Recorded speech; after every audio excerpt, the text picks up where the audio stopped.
Good morning बच्चों। बेटा आज हम भारत की मुख्य नदियों के बारे में पढ़ेंगे। भारत की मुख्य नदियों को दो भागों में विभाजित किया जाता है। उत्तर भारत की नदियाँ या हिमालय की नदियाँ, दक्षिण भारत की नदियाँ या प्रायद्वीपीय नदियाँ। उत्तर भारत की नदियों को मुख्यतः तीन भागों में विभाजित किया जाता है। सिंधु नदी तंत्र, गंगा नदी तंत्र और ब्रह्मपुत्र नदी तंत्र। तो सबसे पहले बेटा हम सिंधु नदी तंत्र के बारे में पढ़ेंगे।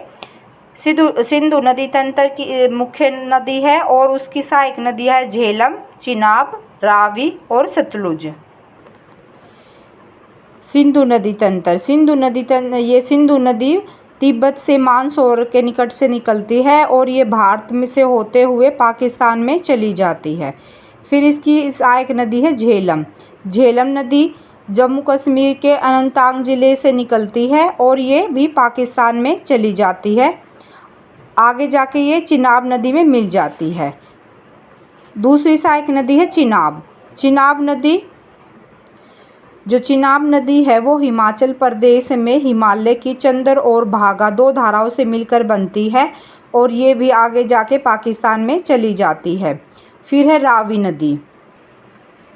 रावी नदी हिमाचल प्रदेश के कांगड़ा क्षेत्र के रोहतांग दर्रे से निकलती है। ये हिमाचल प्रदेश, जम्मू कश्मीर, पंजाब से होते हुए आगे जाके चिनाब में मिल जाती है।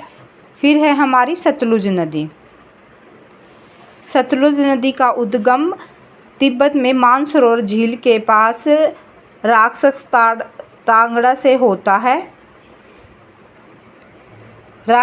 से होता है। सतलुज नदी ही सिंधु नदी की एकमात्र ऐसी सहायक नदी है जो तिब्बत से निकलती है और सिपिकला दर्रे से होते हुए यहाँ पे जो सिपिकला दर्रा है भारत और तिब्बत के बीच में, और यहाँ से होते हुए भारत में प्रवेश करती है।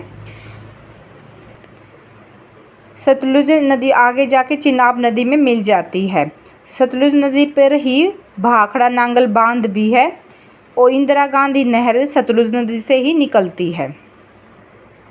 इस तरह आपने देखा बेटा, सिंधु नदी में इसकी चार सहायक नदी आके मिलती है और ये पाकिस्तान में जाके सिंधु नदी में मिलती हैं और फिर ये पाकिस्तान से होते हुए अरब सागर में जाके मिल जाती है।